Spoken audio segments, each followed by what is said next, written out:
అందరికీ జేబీఎంలండి. ముందుగా జాతీయ పంచాయతీరాజ్ దినోత్సవ శుభాకాంక్షలు తెలియపరుస్తూ మరి ఈరోజు దేశంలోనే గ్రామీణ స్థాయి వాతావరణంలో పంచాయతీరాజ్ వ్యవస్థని బలోపేతం చేయాలనే కారణం చేత అప్పట్లో ప్రధానమంత్రులు భారతదేశ చరిత్రను పరిశీలించి ఈ యొక్క రాజ్యాంగ ప్రతిపత్తి పంచాయతీరాజ్ వ్యవస్థకు ఇవ్వాలనే ఉద్దేశంతో మరి రాజీవ్ గాంధీ గారి ప్రధానమంత్రిగా ఉండగా ఈ పంచాయతీరాజ్ వ్యవస్థని బలోపేతం చేయాలని 1989లో పార్లమెంట్లో మరి బిల్లు ప్రవేశపెడితే అది వీక్ అవడం జరిగింది. తిరిగి పివి నరసింహారావు గారు ప్రధానమంత్రిగా ఉండగా మరి ఆ బిల్లుని పార్లమెంట్లో ఆమోదించడం, శంకర్ దయాళ్ శర్మ గారు రాష్ట్రపతిగా ఉన్నప్పుడు సంతకం పెట్టడం, దీనిని రాజ్యాంగంలోని 9వ షెడ్యూల్లో ఆర్టికల్ 243A నుండి ఓ వరకు 16 ఆర్టికల్స్ని ఈ పంచాయతీరాజ్ వ్యవస్థను బలోపేతం చేయడంలో దేశంలో మరి రాజ్యాంగ ప్రతిపత్తి కల్పించినటువంటి విధానం మనకు చరిత్ర చెప్తుంది. అదేవిధంగా సర్పంచ్ ఎవరైతే ఉన్నారో ఆ సర్పంచ్ యొక్క విధుల్ని మరి గ్రామీణ వాతావరణంలో బలోపేతం చేయడం కోసం 11వ షెడ్యూల్లో ఏర్పాటు చేసి 29 అధికారాలని ఆ యొక్క విధుల్ని అమలు చేయాలని సర్పంచ్కి ఇవ్వడం జరిగింది. అదేవిధంగా మరి ఏ రాష్ట్రానికి ఆ రాష్ట్రం అంటే ఈ బిల్లు ఆమోదించడానికి మరి 17 రాష్ట్రాల నుంచి శాసనసభ ఆమోదించి ఈ బిల్లుని భారతదేశంలో ప్రవేశపెట్టడం జరిగింది.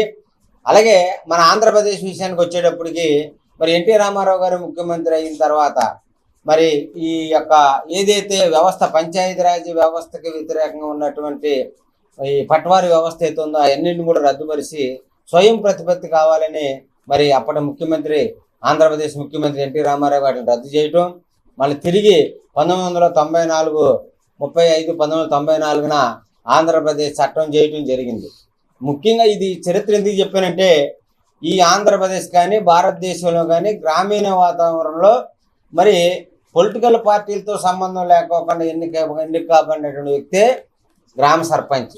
ఈ గ్రామ సర్పంచ్కి ఉన్నటువంటి విధులను ఏదైతే రాజ్యాంగం చెప్పిందో అలాగే పంచాయతీరాజ్ 1994 చట్టం చెప్తుందో వాటిని అమలు చేయటంలో అధికారులు విఫలమయ్యారని చెప్పడంలో ఏమాత్రం ఆలోచించవలసిన అవసరం లేదు, సంకోచించవలసిన అవసరం లేదనే విషయాన్ని మీడియా ద్వారా నేను తెలియపరుస్తున్నా.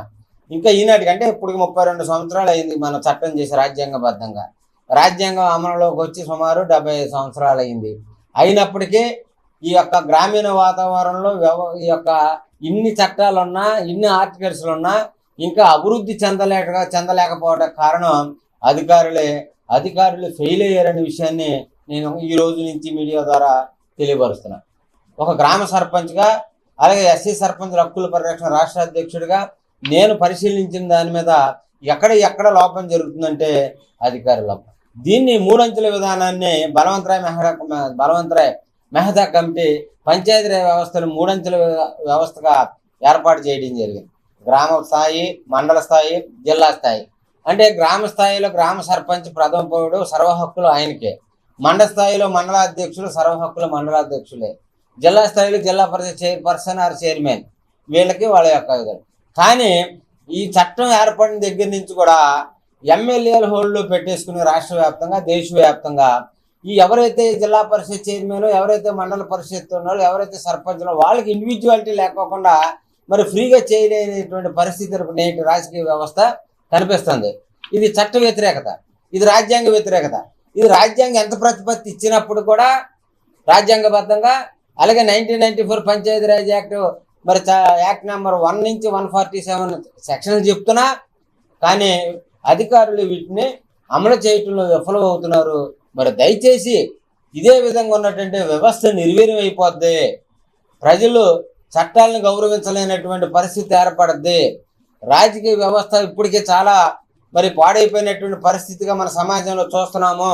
దీనిని కాపాడాలంటే మీడియా చాలా ప్రధానమైనటువంటిది. అలాగే అధికారులు చాలా కీలక పాత్ర పోషించాలి. చదువు ఉన్నటువంటి వాళ్ళు ఉంటారు, చదువు లేనటువంటి వాళ్ళు ఉంటారు.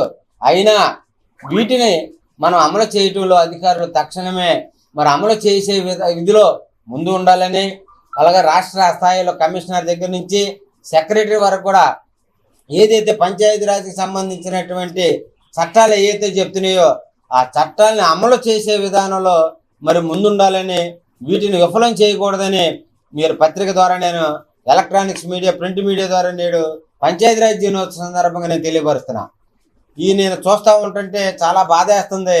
మరి ఎవరికి ఏదైతే గ్రామీణ వాతావరణంలో ప్రజల చేత ఎన్నుకోబడినటువంటి సర్పంచ్ ఏదైతే ఎవరైతే ఉన్నారో సర్పంచ్కి వాళ్ళ యొక్క హక్కులకి భంగం కలిగిస్తున్నారు. ఆ హక్కుకు భంగం కలగకుండా ఉండాలంటే అధికారులు సరిగ్గా పనిచేయవలసిన అవసరత నేడు ఎంతైనది ఉంది.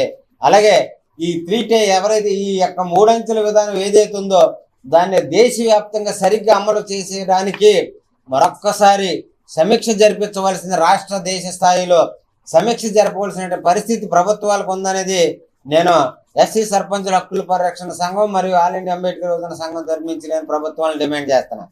అసలు సరిగ్గా ఇది పని చేస్తున్నాయా లేవా? చట్టాలు సరిగ్గా వినియోగిస్తున్నారా, దుర్వినియోగపరుస్తున్నారా? మరి రాజ్యాంగంలో చెప్పినటువంటి ఆర్టికల్స్ని అమలు చేస్తున్నారా, మరి ఆ అమలు చేసే దాంట్లో విఫలమవుతున్నారా అనే అంశాల మీద ఒక్కసారి మరి రాజకీయ నాయకులు కానీ, అలాగే ప్రభుత్వం నుంచి ఎమ్మెల్యేగా ఎన్నికైనటువంటి వారు కానీ, ఎంపీలుగా ఎన్నికైనటువంటి వారు రాష్ట్ర దేశ స్థాయిలో ఒక్కసారి సమీక్షించుకోవాల్సిన అవసరత నేడు ఎంతైనది ఉందని ఈ సందర్భంగా నేను తెలియపరుస్తూ, మరొకసారి భారతదేశంలో పంచాయతీరాజ్ వ్యవస్థను బలోపేతం చేయడంలో సవరణ చేసి మరి 9th షెడ్యూల్లో పెట్టినటువంటి ఆర్టికల్ 243A నుండి O వరకు, అంటే 16 ఆర్టికల్స్ని, అలాగే 1994 పంచాయతీరాజ్ చట్టాన్ని మరి దాన్ని చట్టం చేసి సెక్షన్ 1 నుంచి 147 మరి ఏర్పరిచి, మరి ఇందులో ఎక్కడ కూడా ఎందులోనూ కూడా ఎమ్మెల్యే గారికి కానీ ఎంపీలకు కానీ ఏ విధమైనటువంటి మరి చట్టాలు కానీ ఆర్టికల్స్ కానీ ప్రాధాన్యత కల్పించాలి. కానీ గ్రామీణ వాతావరణానికి వచ్చేటప్పటికి సర్పంచ్ కానీ, మండల స్థాయిలో మరొకసారి చెప్తున్నాం, మండల స్థాయిలో మండలాధ్యక్షులు కానీ, జిల్లా స్థాయిలో జిల్లా పరిషత్ చైర్పర్సన్, చైర్మన్ గారు కానీ మరి ఫ్రీగా చేసుకునే పరిస్థితులు అధికారుల ద్వారా కల్పించాలి. కానీ అలా కల్పించలేనటువంటి పరిస్థితి అధికారులే మరి వేరే మార్గంలో ఆలోచించి చేస్తున్నారు. ఇది తప్పుడు ఆలోచన, తప్పుడు విధానం. మరి దయచేసి చట్టాన్ని మనం గౌరవించాలి. చట్టం ద్వారా మన ప్రజలకు మేలు చేసి ప్రజాస్వామ్య దేశంలో ప్రజల యొక్క హక్కుల్ని మన కాలరాయకుండా ప్రజాస్వామ్యబద్ధంగా మరి రాజ్యాంగబద్ధంగా పాలన అందిస్తే ప్రజలు క్షేమాలతోనూ సంక్షేమాలతోనూ అభివృద్ధితోనూ మరి ముందుకెళ్ళడానికి మరి అవకాశాలు ఉంటాయని ఈ సందర్భంగా నేను తెలియజేస్తూ సెలవు తీసుకున్నాను. జై భీమ్, జై భారత్.